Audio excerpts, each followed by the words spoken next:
Hi hello ನಮಸ್ಕಾರ, welcome back to my YouTube channel. ನಾನು ನಿಮ್ಮ ಕಾವ್ಯ ಗೌಡ. ಇವತ್ತಿನ ವ್ಲಾಗ್ನ ಶುರು ಮಾಡ್ತಾ ಇದ್ದೀನಿ. ಸೊ ರೈತರು ಮನೆ ಅಂದಮೇಲೆ ಮನೆ ಹತ್ರ ಎಲ್ಲ ಫುಲ್ ಹರಡೆ ಇರುತ್ತೆ ಅಂತಲೇ ಹೇಳ್ಬೋದು. ಕಾಳು ಕಡಿ, ಚೀಲ, ಅದು ಇದು ಮಣ್ಣು ಇದೆಲ್ಲನೂ ಗಲೀಜು ಇದ್ದೇ ಇರುತ್ತೆ ಅಂತಲೇ ಹೇಳ್ಬೋದು. ಗಲೀಜಾಗಿರುತ್ತೆ, ಕ್ಲೀನ್ ಮಾಡ್ತಾನೆ ಇರಬೇಕು ಅಂತಲೇ. ಸೊ ನಾವು ಕೂಡ ಇಲ್ಲೆಲ್ಲ ಗಿಡಗಳನ್ನ ಇಳಿಸಿದ್ವಿ. ಸೊ ಅದನ್ನೆಲ್ಲ ಶಿಫ್ಟ್ ಮಾಡಿದ್ವಿ. ಅಲ್ಲೆಲ್ಲ ಫುಲ್ಲು ಮಣ್ಣೆಲ್ಲ ಕಟ್ಕೊಂಡ್ಬಿಟ್ಟಿತ್ತು, ಮಣ್ಣೆಲ್ಲ ಇಟ್ಕೊಂಡ್ಬಿಟ್ಟಿತ್ತು. ಸೊ ಅದನ್ನೆಲ್ಲ ನೀಟಾಗಿ ಕ್ಲೀನ್ ಮಾಡಿಕೊಂಡು ಎಲ್ಲ ಗುಡಿಸ್ಕೊಳ್ತಾ ಇದ್ದೀನಿ ಮನೆ ಹತ್ರ. ಅದರಲ್ಲೂ ಎಕ್ಸ್ಪೆಷಲಿ ಮನೆ ಮುಂದೆ ಮಾವಿನ ಗಿಡ ಬೇರೆ, ಮಾವಿನ ಮರ ಬೇರೆ ಇದೆ. ಸಿಕ್ಕಾಬಟ್ಟೆ ನೀನು ಎಷ್ಟು ತೊಳಿ ಎಷ್ಟೇ ಗುಡಿಸು, ಈಗ ಗುಡಿಸಿ ಇನ್ನೊಂದು ಹಾಫ್ ಆನ್ ಅವರ್ 1 ಅವರ್ಗೆಲ್ಲ ಫುಲ್ಲು ಎಲ್ಲ ಎಲೆ ಎಲ್ಲ ಬಿದ್ದಿರುತ್ತೆ. ಇವಾಗೆಲ್ಲ ಚಿಗುರುತ್ತೆ ಅಲ್ವಾ, ಸೊ ಹಾಗಾಗಿ ಎಲೆ ಬೀಳ್ತಾನೇ ಇರುತ್ತೆ. ಎಷ್ಟೇ ಗುಡಿಸು ಎಷ್ಟೇ ಮಾಡು ಎಲೆ ಬೀಳ್ತಾನೆ ಇರುತ್ತೆ, ನಾವು ಗುಡಿಸ್ತಾನೆ ಇರಬೇಕು. ಸೊ ರಿಪೀಟ್ ಏನು ಗುಡಿಸೋದೇ ಇಲ್ವಾ ಮನೆ ಹತ್ರ ಥರ ಅನಿಸ್ಬೇಕು ಯಾರಿಗಾದ್ರೂ. ಆ ಥರ ಬಿದ್ದಿರುತ್ತೆ. ನಾವು ಎಷ್ಟೇ ಕ್ಲೀನ್ ಮಾಡು ಎಷ್ಟೇ ಮಾಡು ಫುಲ್ಲು ಮನೆ ಹತ್ರ ಎಲ್ಲ, ಮನೆ ಮುಂದೆ ಎಕ್ಸ್ಪೆಷಲಿ ಮನೆ ಮುಂದೆ ಇರೋದ್ರಿಂದ ಎಲ್ಲ ಫುಲ್ಲು ಬಿದ್ದುಬಿಟ್ಟಿರುತ್ತೆ. ಅದು ಏನು ಸಿಕ್ಕಾಬಟ್ಟೆ ಬೀಳುತ್ತೆ, ಆ ಮಣ್ಣಲ್ಲೂ ಬೀಳುತ್ತೆ, ಇಲ್ಲೂ ಮನೆ ಮುಂದೆ ಬಂಡೆ ಮೇಲೂ ಬೀಳುತ್ತೆ, ಎಲ್ಲ ಬೀಳುತ್ತೆ. ಅದ್ರ ಜೊತೆಗೆ ಈ ಒಂದು ಮಣ್ಣು ಬೇರೆ ಸಿಕ್ಕಾಬಟ್ಟೆ ಹಿಡ್ಕೊಂಡ್ಬಿಟ್ಟಿತ್ತು. ಸೊ ಅದನ್ನೆಲ್ಲ ಗುಡಿಸೋದ್ರಲ್ಲಿ ಸಾಕು ಹೋಗೋಯ್ತು ಅಂತಲೇ ಹೇಳ್ಬೋದು. ಸೊ ಅದರಲ್ಲಿ ಎಕ್ಸ್ಪೆಷಲಿ ನಮ್ಮ ಮನೆಯಲ್ಲಿ ಇವಾಗೆಲ್ಲ ಸ್ವಲ್ಪ ಧೂಳು ಅದು ಇದು ಎಲ್ಲ ನಡೀತಾ ಇದೆ ಕೆಲಸಗಳು ಅಂತ ನಿಮ್ಮೆಲ್ರಿಗೂ ಗೊತ್ತೇ ಇದೆ. ಸೊ ಹಾಗಾಗಿ ಸಿಕ್ಕಾಬಟ್ಟೆ ಧೂಳು ಮನೆ ಹತ್ರ, ಮನೆ ಒಳಗೆ ಇರ್ಬೋದು ಹೊರಗಡೆ ಇರ್ಬೋದು. ಒಳಗಡೆ ಸ್ವಲ್ಪ ಕಡಿಮೆ ಆದರೆ ಹೊರಗಡೆ ಇನ್ನೂ ಜಾಸ್ತಿನೇ ಇರುತ್ತೆ. ಸೊ ಅದೆಲ್ಲನೂ ಗುಡಿಸ್ಕೊಂಡು ಒರೆಸ್ಕೊಳ್ಳೋದೇ ಡೈಲಿ ಒಂದು ಕೆಲಸ ಅಂತಲೇ ಹೇಳ್ಬೋದು. ಸೊ ಅದಾದಮೇಲೆ ಒಳಗಡೆ ಬಂದು ಎಲ್ಲ ಗ್ಯಾಸು ಎಲ್ಲ ಕ್ಲೀನ್ ಮಾಡಿಕೊಂಡು ನೆಲ ಎಲ್ಲ ವಾಶ್ ಮಾಡ್ಕೊಳ್ಳೋಣ ಅಂದ್ಕೊಂಡು ಒರೆಸ್ಕೊಳ್ತಾ ಇದ್ದೀನಿ. ಸೊ ನೀನು ಎಷ್ಟೇ ತೊಳಿ ಎಷ್ಟೇ ಮಾಡು ಧೂಳು ನನಗೂ ಧೂಳು ಅಂತ ಹೇಳಿ ಸಾಕಾಗೋಗಿದೆ. ನಿಮಗೂ ಕೇಳಿಸ್ಕೊಂಡು ಬೋರ್ ಹೋಗ್ಬಿಡುತ್ತೆ. ಸೊ ಆದರೂ ಹೇಳ್ದೇ ಇರಲಿ, ಸಿಕ್ಕಾಪಟ್ಟೆ ಧೂಳೆ. ಎಷ್ಟು ನೀನು ಕ್ಲೀನ್ ಮಾಡು, ಅಟ್ಲೀಸ್ಟ್ ಬಿಡು ಇಟ್ಕೊಳ್ಳೋಣ ಹಂಗೆ ಇದ್ದರೆ ಇರಲಿ ಅಂತ ಅಂದ್ಕೊಳ್ಳೋಕ್ಕೆ ಇದೆಲ್ಲ ಹೊರ್ಗಡೆ ಇಟ್ಕೊಂಡಿರೋದ್ರಿಂದ, ಎಲ್ಲ ಹಾಲಿಗೆ ಬಂದಿರೋದ್ರಿಂದ ಹಂಗೆ ಬಿಡೋಕ್ಕಾಗಲ್ಲ. ಸೊ ಏನು ಅನಿಸುತ್ತೋ ಏನೋ, ನಮಗೆ ನೋಡಿ ಹಂಗೆ ಬಿಟ್ಕೊಳ್ಳೋಕ್ಕಾಗೋದೇ ಇಲ್ಲ. ಅಟ್ಲೀಸ್ಟ್ ಒಳಗಡೆ ಅಡುಗೆ ಮನೆ ಇರುವಾಗ ಏನು ಅನಿಸ್ತಾ ಇರಲಿಲ್ಲ, ಬಿಡು 1-2 ದಿನ ಇದ್ದೇ ಇರಲಿ, ಏನು ಅನಿಸಲ್ಲ, ಯಾರು ಇಲ್ಲಿಗೆ ಬರಲ್ಲಲ್ವ ಅಂತರ ಅನ್ನಿಸ್ತಾ ಇತ್ತು ಅಡುಗೆ ಮನೆ ಒಳಗಡೆ ಇರುವಾಗ.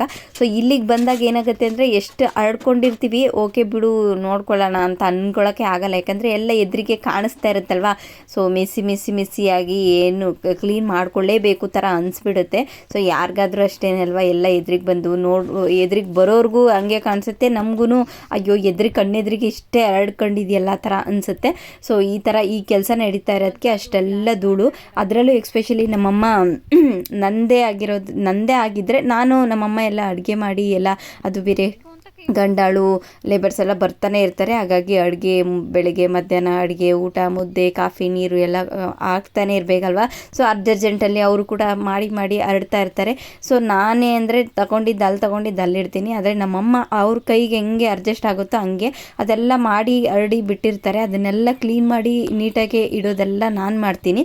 ಸೊ ನನಗೂ ಕೂಡ ಕೋಪ ಬರುತ್ತೆ, ಎಷ್ಟು ನೀಟ್ ಮಾಡಿಟ್ರು ಮತ್ತೆ ಹಂಗಂಗೆ ಹರಡಿರುತ್ತೆ, ಹಂಗಂಗೆ ಹರಡ್ತೀಯಾ ಅಂತ ಎಲ್ಲ ಸಿಟ್ಟು ಬಂದೇ ಬರುತ್ತೆ. ಕ್ಲೀನ್ ಮಾಡಿ ಅದೇ ಮತ್ತೆ ಗಲೀಜಾದಾಗ. ಬಟ್ ಇದು ರೊಟೀನ್ ಬ್ಯಾಕ್ ಟು ಬ್ಯಾಕ್ ಮಾಡ್ತಾ ಇರೋಂಥ ಕೆಲಸ ಅಡುಗೆ ಮನೆ ಕೆಲಸ, ಮನೆ ಕೆಲಸ ಅಂತಲೇ ಹೇಳ್ಬೋದು. ಸೊ ಅದೇ ರೀತಿಯೇ.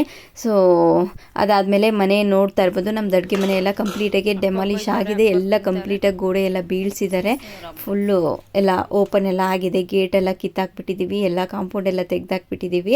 ಸೊ ಅದಾದಮೇಲೆ ಎಲ್ಲರೂ ಬಂದಿದ್ದರು. ಸೊ ಅವ್ರ ಜೊತೆಗೆಲ್ಲ ಸೇರಿಕೊಂಡು, ಯಾರಾದರೂ ಬಂದರೆ ನಾನು ಸಿಕ್ಕಾಪಟ್ಟೆ ಅಂದರೆ ಈ ಥರದ್ದೆಲ್ಲ ಯಾವಾಗಲೂ ತಿಂತಾನೇ ಇರ್ತೀವಿ. ಯಾರಾದರೂ ಸೇರಿಕೊಂಡ್ರೆ ತಿನ್ನಬೇಕು ಅನಿಸಿರುತ್ತೆ, ಎಲ್ಲರೂ ಅದು ತಿನ್ನೋಣ ಅಂದ್ಕೊಂಡು. ಸೊ ಬಟ್ ನಾನು ಒಬ್ಬಳೇ ಇದ್ದರೆ ಏನು ತಿನ್ನೋದ್ರೆಲ್ಲ ಸ್ವಲ್ಪ ಕಡಿಮೆ.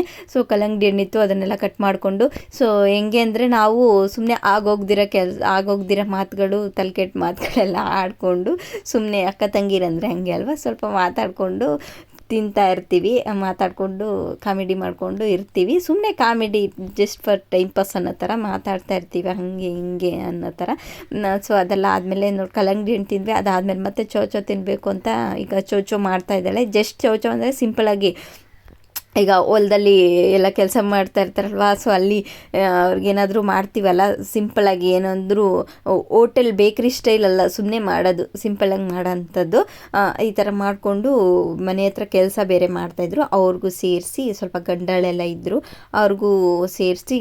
ನಮ್ಮ ಮನೇಲಿ ಹೆಂಗೆ ನಾವು ಏನು ಮಾಡಿದ್ರು ಅವ್ರಿಗೂ ಕೊಡ್ತೀವಿ ಕೆಲಸ ಮಾಡ್ತಾಯಿದ್ರೆ, ಅಂದರೆ ನಮಗೆ ಮಾತ್ರ ಏನು ನಾವು ಮಾಡ್ಕೊಳ್ಳಲ್ಲ. ಸೊ ಏನಾದರೂ ಈ ಥರದ್ದು ಮಾಡಿದ್ರೆ ಅವರು ಕೆಲಸ ಮಾಡ್ತಾಯಿರ್ತಾರೆ. ಎಕ್ಸ್ಪೆಷಲಿ ನಮ್ಮ ಮನೇಲಿ ನಮ್ಮಮ್ಮ ಇದ್ರಲ್ಲ, ಸೊ ಅವರು ಸ್ವಲ್ಪ ಈ ಥರ ಸಿಕ್ಕಾಬಟ್ಟೆ ಇದು ಅಂತಲೇ ಹೇಳ್ಬೋದು. ಏನು ಮಾಡಿದ್ರು ಅವ್ರಿಗೂ ಕೊಡೋಣ ಈ ಥರ ನಾವು ಹಂಗೇ. ಹಾಗಾಗಿ ಎಲ್ರಿಗೂ ಸೇರಿ ಸ್ವಲ್ಪ ಮಾಡಿದ್ವಿ. ಅವರು ಕೂಡ ಕೆಲಸ ಮಾಡ್ತಾ ಇರ್ತಾರಲ್ವ, ಹಾಗಾಗಿ ಬಿಸಿಲಲ್ಲಿ. ಸೊ ಈಗ ಚೌಚೌ ಎಲ್ಲ ಮಾಡಿಕೊಂಡು ತಿನ್ಕೊಂಡು ಮಾತಾಡ್ಕೊಂಡು ಕೂತ್ಕೊಂಡಿದ್ದೀವಿ. ಸೊ ನಾನು ಹಿಂಗೆ ಅಂದರೆ ಅದು ಎಕ್ಸ್ಪೆಷಲಿ ಎಲ್ಲರೂ ಬಂದಾಗ ತಿನ್ನೋದು ಜಾಸ್ತಿ, ಇಲ್ಲಾಂದರೆ ನಾನು ಒಬ್ಬಳೇ ಇರುವಾಗ ನಾನು ಈ ಥರದ್ದೆಲ್ಲ ಜಾಸ್ತಿ ತಿನ್ನೋದೇ ಇಲ್ಲ. ಲೈಕ್ ಎಲ್ದಿ ಮತ್ತು ನನ್ನ ಸ್ಕಿನ್ಗೋಸ್ಕರ ಅದು ತಿನ್ನಲ್ಲ ಇದು ತಿನ್ನಲ್ಲ ಅಂತ ಕಂಟ್ರೋಲಾಗಿರ್ತೀನಿ. ಬಟ್ ಎಲ್ಲರೂ ಬಂದರು ಅಂದರೆ ಸಿಕ್ಕಾಬಟ್ಟೆ ಅವ್ರ ಜೊತೆಗೆ ಸೇರಿ ನಾನು ತಿಂತೀನಿ, ಎಲ್ಲ ತಿಂತೀನಿ. ಎಕ್ಸ್ಪೆಷಲಿ ನಮ್ಮ ನಿಶ್ಚು ನೀರು ಬಂದ್ರಂತೂ ಬೇಕ್ರಿ ಐಟಮ್ಸ್ ಎಲ್ಲ ಅವರು ತಿನ್ನುವಾಗ ಅವ್ರ ಜೊತೆಗೆ ನಾನು ಸ್ವಲ್ಪ ತಿಂದುಬಿಡ್ತೀನಿ. ಸೊ ಆ ಟೈಮಲ್ಲಿ ಸ್ವಲ್ಪ ಸ್ಕಿನ್ನೆಲ್ಲ ಸ್ವಲ್ಪ ಇದಾಗ್ಬಿಡುತ್ತೆ. ಬಟ್ ಇಟ್ಸ್ ಓಕೆ, ಯಾವಾಗಲೂ ಒಂದೇ ಥರ ಇರೋಕ್ಕೂ ಆಗಲ್ಲಲ್ವಾ. ಸೊ ಯಾವಾಗ ಜಾಲಿಯಾಗಿರಬೇಕು ಅವಾಗಿರಬೇಕು. ಒಬ್ಬಳೇ ಇರುವಾಗ ಹಿಂಗೆ ಕಂಟ್ರೋಲ್ ಮಾಡ್ಬೋದು, ಬಟ್ ಎಲ್ಲರೂ ಇರುವಾಗ ಮಾಡೋಕ್ಕಾಗಲ್ಲ. ಸೊ ಅದೇ ಥರ ನಾನು ಕೂಡ ಮಾಡ್ತಾಯಿದ್ದೀನಿ. ಸೊ ಈಗ ಚೌಚೌ ಕೂಡ ತಿಂದ್ಕೊಂಡು ಕೂತ್ಕೊಂಡು ಮಾತಾಡ್ಕೊಳ್ತಾ ಇದ್ದೀವಿ.